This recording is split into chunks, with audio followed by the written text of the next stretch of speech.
brazo de la ley, el hombre que todo lo sabe, el hombre que todo lo ve, pero sobre todo, el hombre que todo nos sugiere, nos aconseja y nos entrega cada día jueves sus sabios consejos, valga la redundancia. Don Luis Cuadra, ¿cómo está don Luis? Buenos días. Buenos días, Leito, muy bien, gracias. No mueva su cosita porque hoy estamos al lado, don Luis, así que nos requiere ver, chequear los audífonos. No, hoy día no. ¿Su segundo nombre, don Luis, con respeto? Alejandro. Don Luis Alejandro. Alejandro, dijimos que era nombre de telenovela. nombre de telenovela. Concha le vale, chico. Sí, así es. Don Luis Alejandro, ¿cuál es el tema en el día de hoy a tratar? Mira, Leito, es un tema que lo estuve desplazando bastante tiempo porque quería prepararlo bien y es el tema que tiene que ver con lo que muchos chilenos hoy día están preocupados, que es las deudas, ¿ya? Okay. Entonces vamos a ver lo que se trata de la nueva ley de insolvencia y reemprendimiento, conocida antiguamente como ley de quiebra. Y en este caso, don Luis, aparece mágicamente la pregunta, ¿se mantiene ese concepto hasta el día de hoy de quiebra? Como quiebra, hoy día la ley elimina el concepto, ya no hablamos de quiebra, sino que hoy día se reemplaza por insolvencia, ¿ya?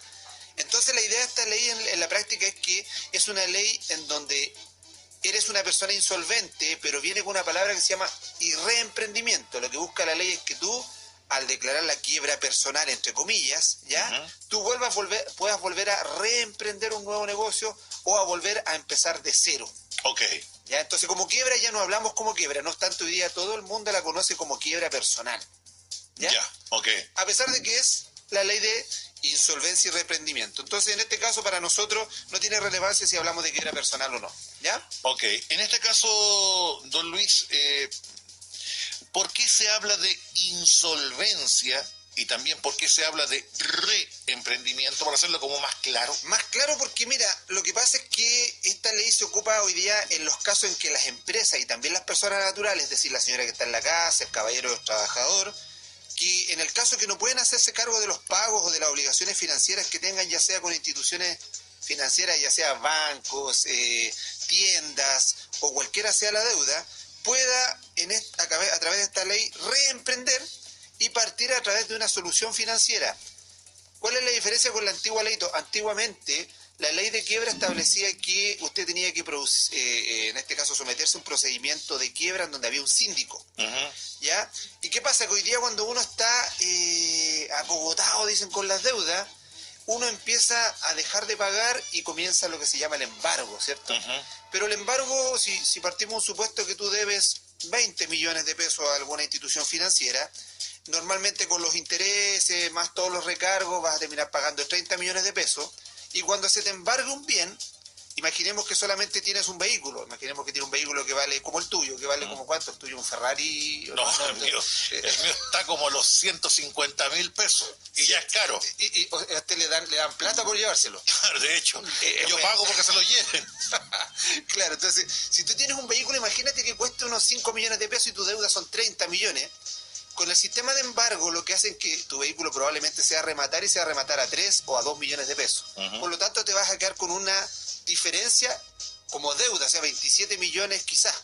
Entonces, ¿qué pasaría ahí? Que tú no quedas tranquilo porque después la institución, en este caso el acreedor, va a buscar la forma en que tú cuando tengas nuevamente un nuevo bien, te vuelva a embargar y obviamente salden la deuda. Pero mientras tú en ese momento estás como deudor, siguen los intereses y tu deuda sigue creciendo. Con esta ley, la ventaja que tiene el leyito es que tú puedes empezar de cero. Lo que pasa es que hay procedimientos concursales y procedimientos de liquidación en la cual si tú tuvieras, por ejemplo, un auto que vale 1 millón de pesos y una deuda de 30 millones de pesos, llamamos a una junta de acreedores y yo pago con ese 1 millón de pesos solamente todas mis deudas, lo ofrezco como liquidación y aun cuando deba 30 millones de pesos, los 29 millones de pesos restantes se entienden que están saldados. Y no existe ninguna acción por parte de estos acreedores para volver a insistir contigo en el futuro tratando de cobrarte nuevamente. Y como es de reemprendimiento, tú vuelves a cero y podrías nuevamente ser un sujeto de crédito, podrías pedir nuevos créditos, no tendrás antecedentes comerciales, o sea, se limpia todo. En la práctica es una ley bastante buena. Bastante buena, entonces, y muy desconocida, Leito. Si bien estamos hablando del concepto de insolvencia y reemprendimiento, pero también recordemos que antiguamente, como usted lo decía, estaba el tema de la quiebra. Uno antiguamente pensaba quiebra para empresas. Claro. Entonces, costaba mucho como asimilar el concepto de quiebra a nivel de persona individual y no de empresa. Mira, tienes toda la razón. Incluso yo te puedo contar que antiguamente, yo en un periodo cuando estaba haciendo mi práctica profesional, tenía uno de mis compañeros que hizo una tesis respecto a la quiebra personal, pero a nivel internacional. ¿Por qué? Porque dentro de sus conclusiones él indicaba que era bastante poco probable que la quiebra personal se diera en un país como Chile por nuestra cultura, ¿ya? Uh-huh. Pero mira, pasaron los años y hoy día estamos hablando de una quiebra personal que es asimilable a aquellas que se dan en grandes países. O sea, hoy día, como tú dices, efectivamente antes era hablar de empresa. Acuérdate de Colo-Colo, no sé. Sí, no sé cuando acudió, igual la U también, que llegó un síndico. Bueno, pero ¿para qué vamos a pelear, no? No, yo decía nomás. ¿Para qué me atacan? Y la U también. Yo estoy hablando de Colo-Colo en general. Y también le digo que la U también tuvo síndico. Sí, pero bueno, pero la U usted tiene estadio. Yo también tengo síndico personal. No.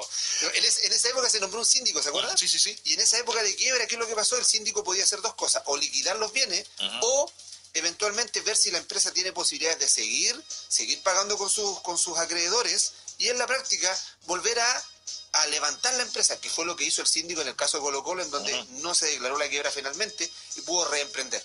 ¿Ya? Acá hoy día esto cambia el nombre. El síndico como institución desaparece y hoy día toma el nombre de liquidador. Okay. Pero hoy día también ya dirigió a la economía de la familia.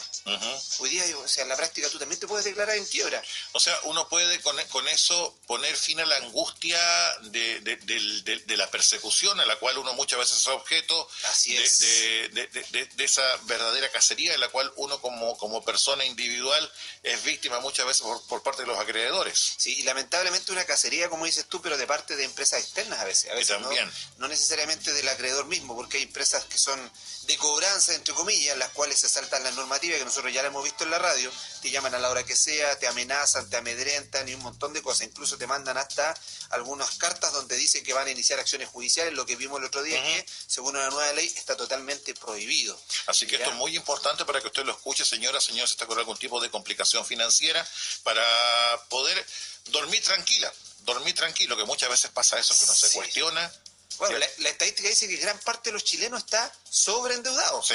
Entonces esto es un tema que es bastante importante. O sea, nosotros mismos estamos conversando y te aseguro que tú tienes una deuda como yo tengo algunas. Unas cuantas. Una. ¿Quiere ser mi aval, señor abogado?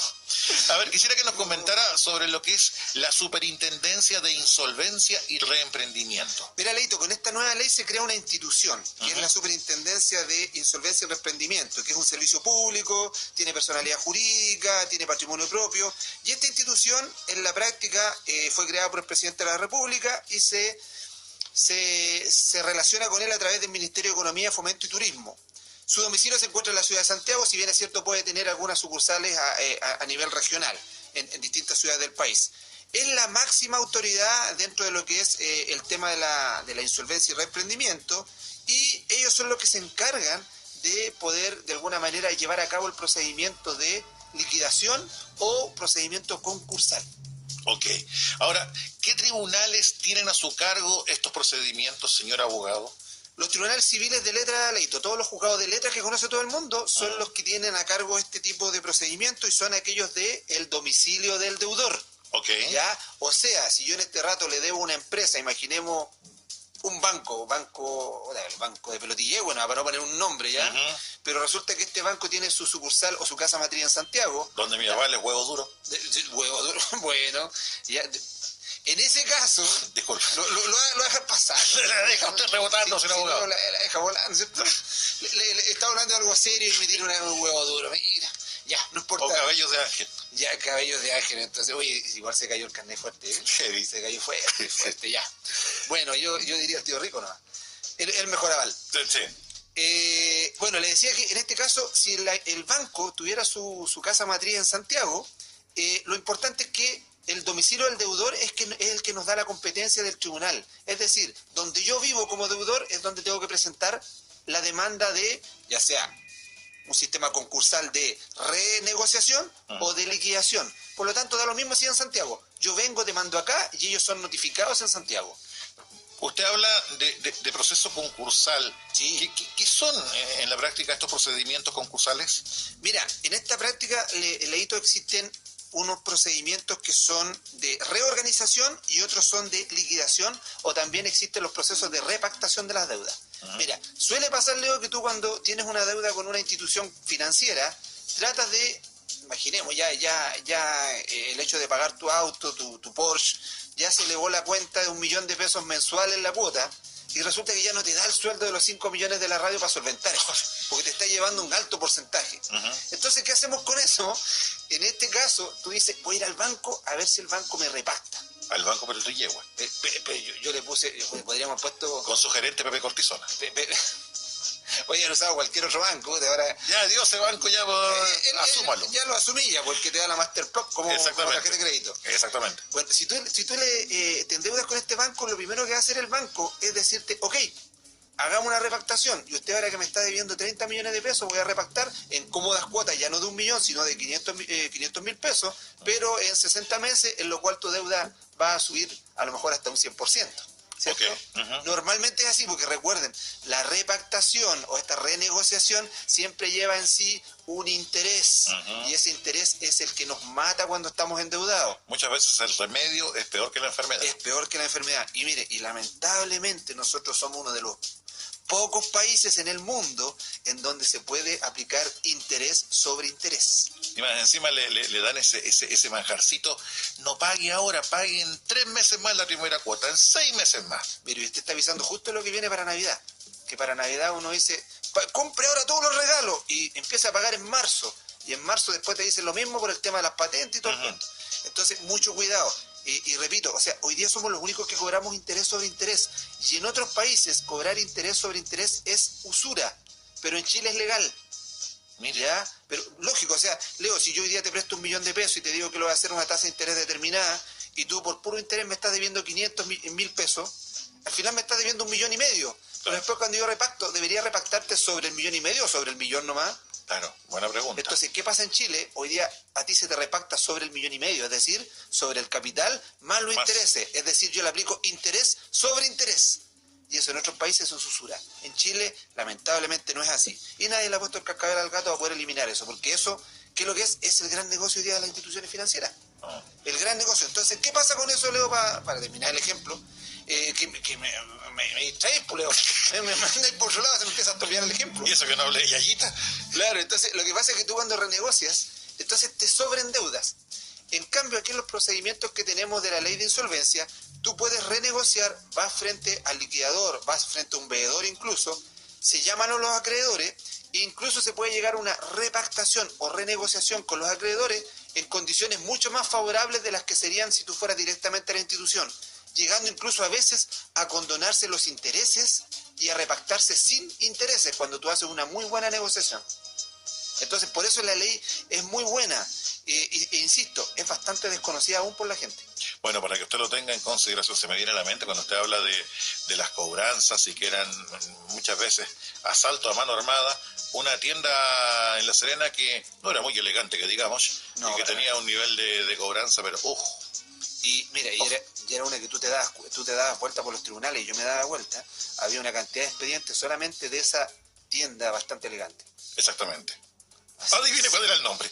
Bueno, sí. Vamos a continuar con más consultas con respecto a este tema, señor abogado. Y si usted tiene alguna consulta, más 569-8844-9167 es nuestro WhatsApp. Por si está usted con alguna complicación de deudas, se siente agobiado, consúltenos, que acá tendremos la oportunidad de aclarar cualquier tipo de consulta al respecto. Volviendo a lo que es el tema, señor abogado, ¿de qué manera se fomenta la reorganización de las empresas deudoras? Mira, Leito, acá lo que se busca con esta ley es la conservación de las empresas. La idea es que comunidades productivas, porque cuando existe una empresa que se declara en quiebra, lo primero que pasa es que se ve afectada la mano de obra, es decir, el grupo laboral. Entonces, la idea de esta ley es que ojalá la empresa no llegue a liquidarse, sino que pueda reemprender y que los trabajadores no se vean afectados.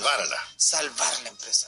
Precisamente, tú diste con la palabra mágica que es salvar. Hoy día tenemos, lamentablemente, grandes empresas que son históricas y que están cerrando sus cortinas. O sea, IANSA en el sur de Chile dijo que iba a despedir 4.000 personas. Hoy día Pasta Suazo también está diciendo que igual está más o menos en el mismo sistema. Entonces, ¿qué pasa ahí? Que hay mucha gente sin trabajo. Y no solamente los trabajadores, sino que también los que producen para ellos, los proveedores. Son los daños colaterales. Los daños colaterales. Entonces, la idea que es lo que busca acá, que cada vez que una empresa deja de funcionar, se ve afectado todo el entorno social. Y en el tema familiar, cada vez también se provocan muchas transformaciones, muchas alteraciones. Tú cuando debes, que todos los que debemos y a veces nos proyectamos mes a mes, sabemos que si no podemos cumplir, empezamos a dormir mal, empiezan los trastornos del sueño, la ansiedad, a ponerse un poco ya de mal genio. Tú peleas hasta con el perro, lo he visto. Después lo disfrazáis hasta de Luis Miguel en las redes sociales, que lo he visto. ¿Ya? Entonces, imagínate, eso es un tema de ansiedad extrema. Sí. Patético. Patético. Pero es verdad, uno cuando está con el tema de las deudas se complica literalmente la vida. Sí. y uno no encuentra salida, no ve soluciones. Y acá es muy importante el que usted escuche estos consejos que está entregando el abogado Luis Cuadra, porque hay solución. Hay solución, Leito, hay solución. Mira, lo principal es indicarle a las personas que cuando uno tiene una deuda, lo máximo que te puede pasar es que te rematen los bienes, ¿ya?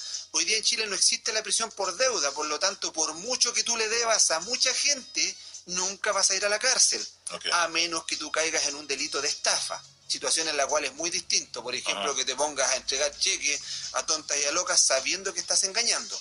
Pero si tú tomas créditos con distintas instituciones financieras y no tienes cómo pagar, e incluso y no tienes bienes, no te va a pasar nada a ti físicamente, no hay penas corporales que se puedan llevar a cabo contra ti, solamente se pueden tocar tus bienes. ¿Ya? Lo que pasó antiguamente, oye, yo soy profesor de Derecho Romano en la universidad, antiguamente... ¿Derecho romano? Derecho Romano, pues, sí, pero claro, pues. ¿No se acuerda cómo se numeraban los soldados? Un palito, dos palitos, tres palitos. Ya, listo. Ya, entonces, eso lo dejamos pasar porque quedó pasado. Acá. Bueno, en ese caso yo como profesor de Derecho Romano te puedo contar que antiguamente cuando tú no pagabas las deudas, ¿qué es lo que pasaba? El acreedor podía venir y llevarte a la fuerza frente a un tribunal y si no tenías cómo pagar, te llevaba al mercado de la época. ¿Ya? Por 3 veces públicamente solicitaba a la gente que pasaban por ahí si alguien quería pagar tu deuda para poder de alguna manera dejarte libre, y si no encontraba nada podía incluso venderte como esclavo. Y si aún así nadie te compraba, porque decía, este esclavo es medio regular nomás, tenía la posibilidad de pagarse contigo en el caso de que podía matarte. Y cuando había muchas personas, muchos acreedores, los podían descuartizar y se podían repartir las partes del cuerpo. A ese nivel llegaban antes el tema de las deudas. Imagínate si hoy día se aplicara, estaríamos un montón de gente descuartizada, ¿no? Estaría, pero sin nada. Claro. Oiga, a propósito, un pequeño paréntesis.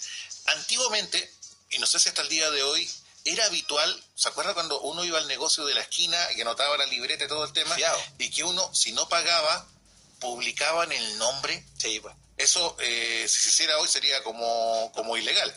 Mire, si usted busca en YouTube la entrevista que tuvimos acá con Leo Mar, cuando vimos el tema de la ley de protección de datos, dijimos que para eso tiene que haber un consentimiento expreso de parte del acreedor. Por lo tanto, si tú publicas algún dato de una persona sin tener su consentimiento, es totalmente ilegal. Ya. Recuerde que había un local en O'Higgins, si no quiero decir el nombre, en una esquina de O'Higgins, que esos locales nocturnos, tenía incluso todos los deudores afuera. No me diga que usted estuvo ahí. No, por favor. No, a lo mejor yo en esa época no lo decía Leo Mar, una ponchera, 2 combinados. No. La linterna de 4 pilas. Una linterna con 4 pilas. Pero ahí ellos tenían como habitual publicar los deudores. Eso es totalmente ilegal. Y cada vez que uno lo veía decía, oye, ¿cómo es posible? Se sigue vulnerando el derecho. Probablemente alguien vino, ejerció una acción, pero hoy día ya no hay ninguna publicación. Mire usted. No se puede publicar a los deudores. Hoy día lo único que se puede hacer es el sistema legal. O sea, usted va a tu tribunal y exige, en este caso, el cumplimiento de pago, o al contrario, usted puede exigir que se liquide. ¿Ya? Mire, algún día le voy a contar mi pasado. Yo por favor, yo ya vi la serie Luis Miguel y ya quedé mal. Fui en su momento vedeto. No me diga. Mi alias era el africano con distemper. Oiga, volviendo a lo importante, señor abogado. Bueno, ya sabemos por qué se dedicó a la radio. No hubo frutos en materia de vedeto. No, debut y despedida. Dicen que las mujeres... Cuando salía yo me preguntaban, ¿qué pasó? Claro, Hacía frío. es que hacía tanto frío. Exactamente. Oiga, señor abogado, Es volviendo verdad, al tema, lo importante. ¿Es verdad que a las chiquillas les pasaban binoculares? ¿No? No, me daba pena yo. Ya. Daba pena. Ya. En este caso, y volviendo, ¿cómo se organiza la justicia especializada para estos nuevos procedimientos? Y va la pregunta, ¿cuáles son estos nuevos procedimientos para que la gente pueda tener acceso a lo que es estos beneficios? Aquí se plantean 3 nuevos procedimientos para el tema de la insolvencia y reemprendimiento. Hay un procedimiento que se llama reorganización de empresa, que tiene como objetivo lograr la reestructuración de la empresa que sea viable mediante un acuerdo entre el deudor y sus acreedores. Y aquí se fija un plazo máximo de 4 meses para que la empresa pueda llegar a un acuerdo con sus, en este caso, sus acreedores. Ese procedimiento obviamente es exclusivamente para empresas.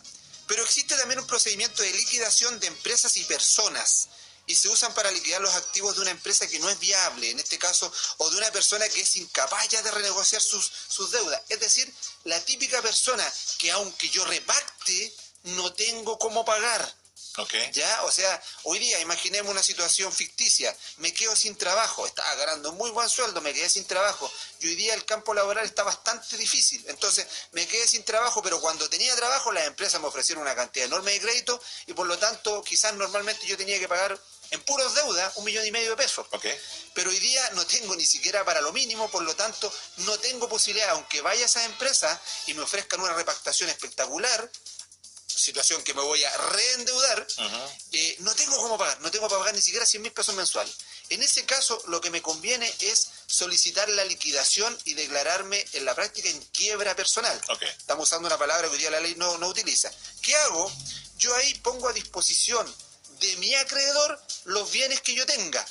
¿Ya? Si yo tengo como bienes, no sé, porque nunca compré nada a mi nombre, o nunca fui de esos que solamente gasté y nunca me compré, invertí, si a lo mejor tengo un televisor de 80 pulgadas y es lo único que tengo como bien, yo pongo ese televisor de 80 pulgadas a disposición del liquidador para que el liquidador lo presente frente a los nuevos, en este caso los acreedores, y se liquide este televisor y con lo que resulte de esta liquidación se pague a todos los acreedores. Okay. Ahora, si mis deudas son 80 millones de pesos, no importa, Leo.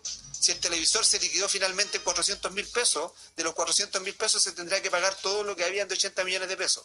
Y los 79 millones 600 que queda como deuda, se acaba. O sea, no hay más posibilidad y no te pueden volver a perseguir más. Entonces ese procedimiento de liquidación está hecho exclusivamente para aquel que en la práctica no tiene cómo pagar y que no tiene bienes. Ahora, por ejemplo, y tomando en cuenta ese ejemplo, señor abogado, nos escribe un auditor. ¿Ya? Tengo una deuda por una línea de crédito y un crédito de consumo, me ofrecen repactar, pero la oferta no me conviene. ¿Ya?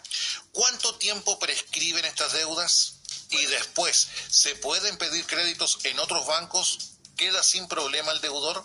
¿Pueden notificar, oye, que me mandó preguntas acá, ¿pueden notificar e ir a embargar el domicilio de mis papás donde no vivo yo? ¿Ese lo mandó su señora? No. Ya, pues Leo, por favor. Si va a preguntar, pregunte directamente. Ya, la primera Postdata, Leo, trae el pan. Claro. Chuta. Ya. La primera pregunta es, primero, si ella le debe y no le conviene la repactación, ¿cierto? Claro, la oferta no me conviene, según lo que indica. Ya, mira, en este caso dicen, ¿cuánto tiempo prescriben las deudas? Mira, Exacto. Normalmente estas deudas que usted tiene con instituciones financieras están respaldadas por un pagaré. Y el pagaré prescribe dentro del plazo de 1 año desde que se hizo exigible la obligación, no desde que se firmó el pagaré. ¿Ya? Ah, ya, ok, ya. O sea, tú firmaste un pagaré hoy día, pero todos los meses estabas pagando normalmente el tema de la deuda, pero resulta que el mes de agosto dejaste de pagar. Desde ese día que tú caíste en morosidad, se hace exigible recién la deuda. Ok, Entonces, desde agosto hasta agosto del año siguiente, recién en agosto del año siguiente será el pagaré estará prescrito, es decir, no habrá posibilidad de poder seguir con la deuda. Ok. ¿Ya? Ahora bien, si ya se inició una acción ejecutiva dentro de un tribunal, el pagaré ya se hizo exigible dentro del año, por lo tanto no habría posibilidad de alegar la prescripción. Pero normalmente estas deudas financieras están respaldadas todas por un pagaré, y el pagaré prescribe precisamente en 1 año. Okay. Desde que se hizo exigible. Ojo, porque algunos lo malentienden y algunos piensan que es desde el momento en que se firmó. ¿Ya? Y la otra pregunta me decía... Y lo hemos conversado antes en otros temas, pero vale la pena repetirlo, refrescar la memoria.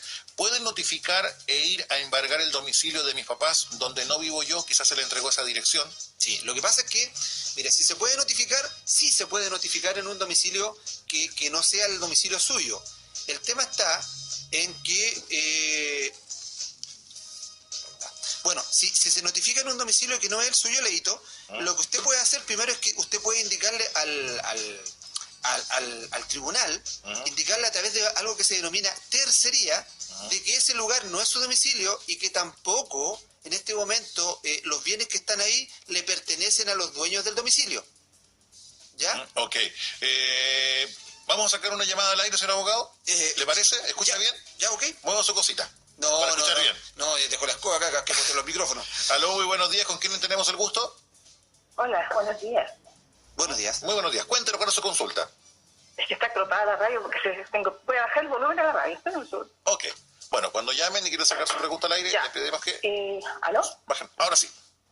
Oye, lo que sucede es que yo presté mi crédito de Ripley. ¿Ya? ¿Aló? Sí. Ya, y resulta ser que, bueno, tipo, con los familiares se presta el crédito y después no lo pagan. ¿Ya? Y resulta que eso fue una clase de acoso por la empresa Ripley. Lamentablemente estaba mi nombre. Y yo hice todo lo posible para poder pagar, pero lamentablemente, como decía el escuadra, no cuento con la solvencia económica.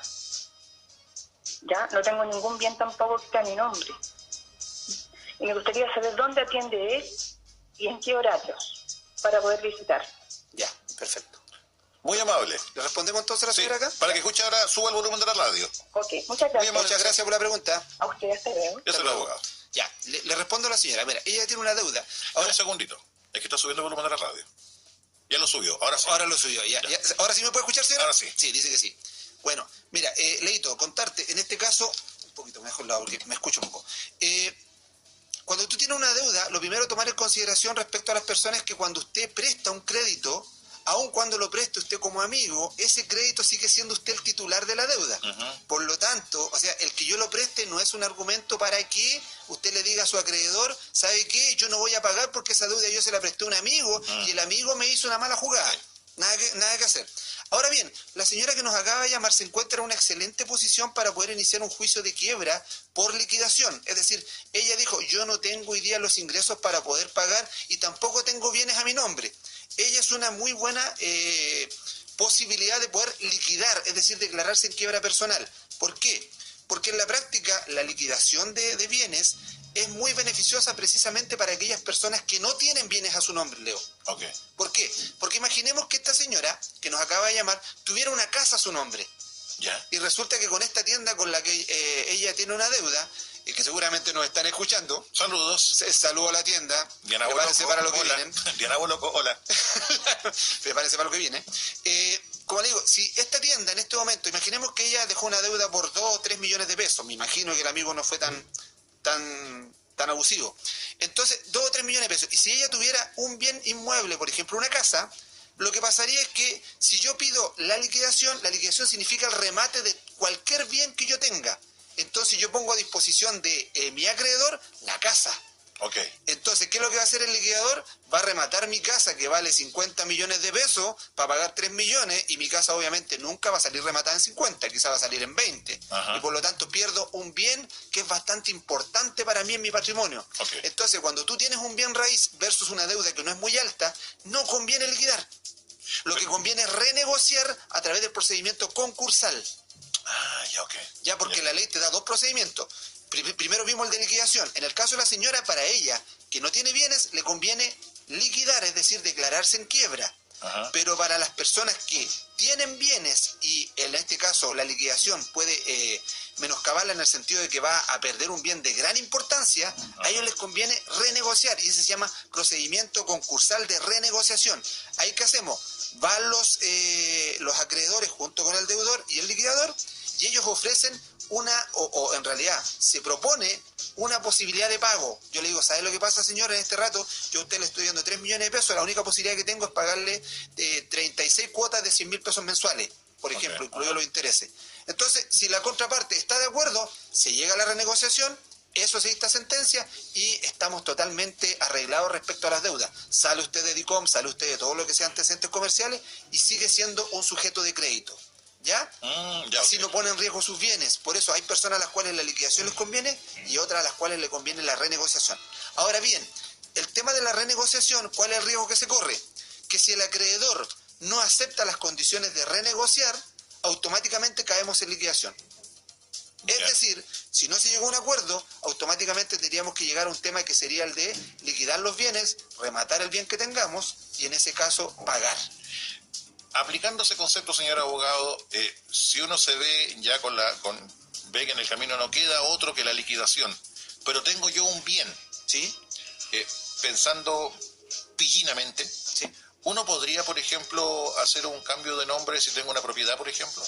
Mira, tú siempre, no pillinamente, ¿ya? Sino que, ¿qué pasa? Que uno cuando tiene la disposición de un bien o el dominio de una cosa, tú tienes toda la libertad de poder hacer con el bien todo lo que sea, a menos que exista un juicio en su contra que te lo prohíba. Okay. Entonces, ¿qué quiero decir? Aquí no estamos hablando de un tema de algo que sea ilícito, al contrario, es totalmente lícito. Si yo en este momento tengo acreedores y mis acreedores aún no me han notificado de ningún embargo, yo no tengo por qué restringir la compra-venta de un bien.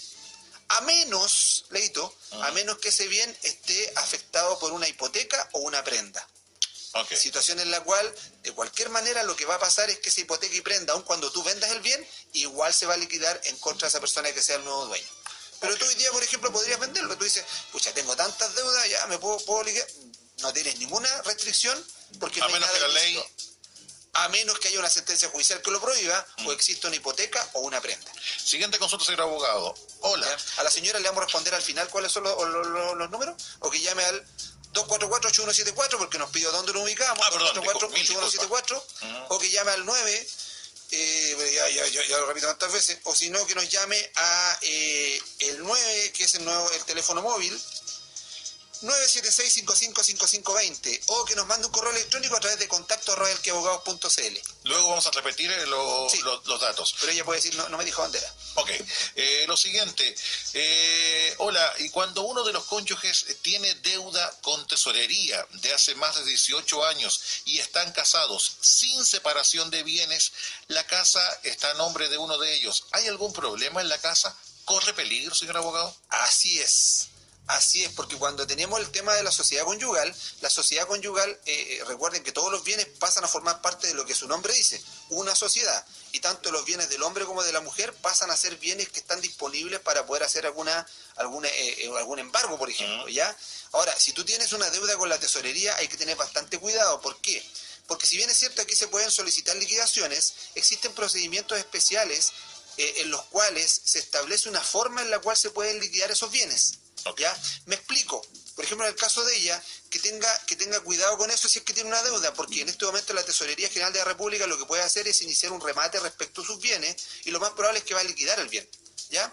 Entonces, si lo liquida, en ese caso, sea de él o de ella, el hecho de estar casado o sociedad conyugal los perjudica. Entonces, como yo siempre he recomendado cuando hay un tema económico, es separación de bienes, siempre. Ahora, si usted en este momento está bastante complicado porque tiene muchas deudas, pero todavía no lo han demandado, es lícito que usted realice una separación de bienes. Se pueden separar, ¿para qué? Para que se haga la liquidación de bienes para ambos, esto es tuyo, esto es mío, y si el marido es el que está sobreendeudado, en algún momento llega alguna posibilidad de embargo o llega una posibilidad de que él se declare en quiebra, solamente entran a jugar los bienes de él y no afecta los bienes de la mujer. Ok, a ver, otra consulta. Firmé pagarés en el 2004 por crédito solidario de universidad. No pude seguir estudiando por falta de recursos. Nunca me llegaron cobranzas y tampoco tengo bienes. ¿Qué sucede con esos pagarés y deudas? Mira, lo más probable, Leito, es que ese pagaré del 2004 esté prescrito. Y lo más probable es que si esta persona ingresa a la página del Poder Judicial, que es www.pejud.cl, ingresa donde está el número de las causas con su clave única, y aparezca y ponga su RUT, va a aparecer que existen varios juicios en su contra. Y lo más probable es que como el pagaré del 2004 no se pudo cobrar nunca. Y como no se pudo cobrar nunca, obviamente ella ya no existe parte de la universidad la posibilidad de cobro. Ah, ok. Lo que pasa es que lo que va a pasar es que la universidad en el 2004, imaginemos el 2006 trató de cobrar, presentó la demanda ante el Tribunal de Letras y el Tribunal de Letras lo más probable que dijo, porque tiene la facultad de oficio de rechazar la demanda cuando el pagaré está prescrito. Okay. Tiene que haber dicho no al lugar por estar prescrito el pagaré. Yo le invito a que ingrese a la página del Poder Judicial, ponga su RUT y le aseguro que le van a aparecer más de un juicio en donde dice la demanda fue archivada por que no se le dio curso. La página sería pjud.cl. PJUD. Sí. J-U-D. Sí, o sea, como Poder Judicial, pjud.cl. Ok. Entonces ahí puede ingresar, tiene que tener sí su clave única que entrega el registro civil. Continuando con más preguntas, señor abogado, recibimos lo siguiente. Hola, muy buenos días, ¿con quién hablamos? ¿Aló? Buenos días, don Luis. Muy buenos días. ¿Cuál es su consulta, amigo mío? Mire, resulta que yo el año 94 contraje una deuda y dejé hipotecada la casa, pero era un crédito con fines generales, pero dejando hipotecada la casa. Y resulta que yo caí como el año 98 en insolvencia y no pude pagar. No me notificaron, nunca me quitaron la casa y yo no sé qué situación quedará en este momento la casa. Bien. Ok. Muchas gracias por la consulta. Escuche por la radio que viene la respuesta del señor abogado. Muy amable. Ya, adiós, adiós. Hasta luego, Hasta gracias luego. por la pregunta. Ok. Ya. Él dijo entonces... Deme un segundito que estaba en el comedor. Fue ahora a la cocina a subir el volumen de la ¿subir la radio? Sí. ¿Quién la subió? Ahora la suyo, ya. Mira, ¿qué es lo que pasa, Leito? Como él fue en el año 94, contrajo una obligación la cual se garantizó con una hipoteca. Leo, primero partir de una explicación brevísima. Cuando tú tienes un crédito, el crédito en la práctica es lo que todos conocen como crédito consumo, se llama un mutuo, que es un préstamo de dinero para que tú compres algo. Ok, ya. Ese mutuo, este préstamo de dinero, se garantiza con otro contrato que se llama contrato de hipoteca. ¿Ya? Y la hipoteca no es más que una garantía para el evento de que tú no pagues el crédito principal. Ahora, esta hipoteca es un contrato que es accesorio al contrato de mutuo, es decir, si desaparece el mutuo, desaparece también la hipoteca. Es imposible que una hipoteca quede vigente cuando desapareció la obligación principal. Disculpa lo técnico que puede resultar. Pero mira, aquí lo que pasó en el 94, él contrae un crédito que estaba respaldado por un pagaré. Entonces, dentro de las cosas que pasan es que cuando tú contraes un crédito, normalmente el pagaré está sin fecha, ¿ya? Ya. ¿Por qué? Porque obviamente los pagarés prescriben en un año y además tú entregas un mandato a la institución que tú autorizas a que la institución, cuando tú caigas en mora, ellos llenen el pagaré. Okay. Fíjate bien, cada vez que tú compres un inmueble, el inmueble en la práctica, el pagaré no viene llenado. O sea, ellos lo llenan a su gusto. Lo llenan, en pocas palabras. Más que a su gusto, lo llenan con el valor del capital, todos los intereses y el valor final que te van a cobrar. O sea, es como que uno firmara en blanco. Firmas en blanco. Así es bastante riesgoso, pero así funciona el sistema financiero. Ahora, después igual uno podría alegar... ¿Eso es legal en otras partes del mundo? Mira, no es legal en la práctica, en algunos países no es legal. ¿Por qué? Porque en la práctica tú estás entregando un mandato. Un mandato es en realidad, estás entregando que yo autorizo a que alguien en mi nombre, representándome, cobre una deuda por el monto que él mismo fije. ¿Ya? O sea, buen negocio. Se podría tomar para un abuso. En Chile no es un abuso, no obstante podría intentarse en algún momento alguna acción indicando que hay un abuso del mandato que se entregó. Pero en la práctica así funciona el sistema hoy día. El 94 él firmó el pagaré. Ese pagaré, lo más probable es que cuando él dejó de pagar el 98, me dijo, ¿ya? Del 98 en adelante dejó de pagar. Nunca lo notificaron. Mira, Leito, ese tema de que nunca lo notificaron probablemente no es que nunca lo hayan notificado. Probablemente a él intentaron una notificación a alguna dirección en la cual él no estaba, o nunca fue ubicado. Pero no significa que no haya deuda. No significa que no haya deuda, pero es una cuestión bien especial. Imagínate que contrajiste la deuda viviendo acá en La Serena y resulta que por razones de trabajo te fuiste a Puerto Montt. Y en ninguna parte del sistema parece que tú te fuiste a Puerto Montt, pero tienes el derecho lícito de ir a trabajar a Puerto Montt porque en la radio allá pagan el doble, o sea, 10 millones de pesos. Sueña con... Te vas a Puerto Montt. En Puerto Montt tienes un nuevo domicilio, te cambiaste y resulta que el banco tenía como domicilio tuyo el de La Serena. Te notifica. Resulta que la ley dice que la primera notificación en un juicio tiene que ser personal, es decir, te tienen que ubicar y te tienen que entregar a ti la demanda. Ya. ¿Te fueron a buscar? No, señor, sabe que él no vive acá, sabe que yo ni lo conozco. En realidad yo la otra vez lo escuchaba con el abogado en la radio y lo único que sé de él, ¿ya? No lo conoce. Entonces, ¿van a notificar una segunda vez? Le preguntan a los vecinos. No hay posibilidad de ubicarlo. Si no hay posibilidad de ubicarte, no puede ser notificado. Pero ¿cuál es la ventaja? Que cuando la institución financiera, este banco, presentó el pagaré para hacerlo cobrable, lo tuvo que llenar. Es decir, le puso un valor y una fecha. Por lo tanto, ¿por qué? Porque la fecha siempre queda en blanco. ¿Para qué? Para que el documento no prescriba... No prescriba al año después. Al año después, sino que prescriba desde que tú caíste en mora. ¿Me entiendes? ¿No? Es una posibilidad que yo tengo de asegurarme, pues si yo vengo y a ti te pacto un crédito hipotecario de 20 años y le pongo fecha, al año siguiente viene y prescribió el pagaré, no tengo cómo cobrarte. Entonces en este caso ellos lo dejan en blanco, te te ubiqué, te traté de buscar 1 año, 2 años, 3 años, nunca te ubiqué. Ya. Resulta como no te pude ubicar y ya tenía fecha el pagaré lo más probable es que prescribió. Y como prescribió del 98, 2008, 2018, y la única posibilidad de que se inicie el vínculo procesal en un juicio es que te notifiquen. Si no se notificó, no hay posibilidad de vínculo procesal. ¿Qué significa? Que después de 20 años existe una alta posibilidad de que ese pagaré esté prescrito. Entonces, ¿qué va a hacer esta institución financiera para no perder el dinero? Te va a decir, buenos días, don Leo Mar, sí, mire, ¿sabe qué? Le estamos llamando acá del Banco Pelotillehue, usted tiene una deuda por un crédito hipotecario, tenemos la excelente promoción, usted debía 50 millones de pesos, los cuales hoy día con intereses son 80, tenemos la posibilidad de rebajárselo, todos los intereses, dejarlo en 50 millones de pesos, y además usted solamente venga con 1 millón y le repactamos nuevamente toda la deuda.